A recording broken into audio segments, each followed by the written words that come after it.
కాకరకాయ వెల్లుల్లి కారం చేస్తున్నాను. ఇందులో పల్లీలు, పచ్చెనపప్పు, మినపప్పు వేసి డ్రై రోస్ట్ చేస్తున్నాను.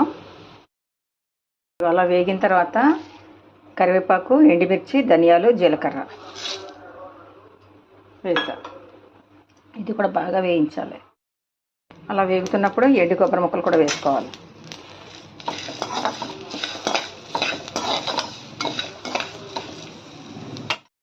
వేగిన తర్వాత కొంచెం గుల్లసెనగపప్పు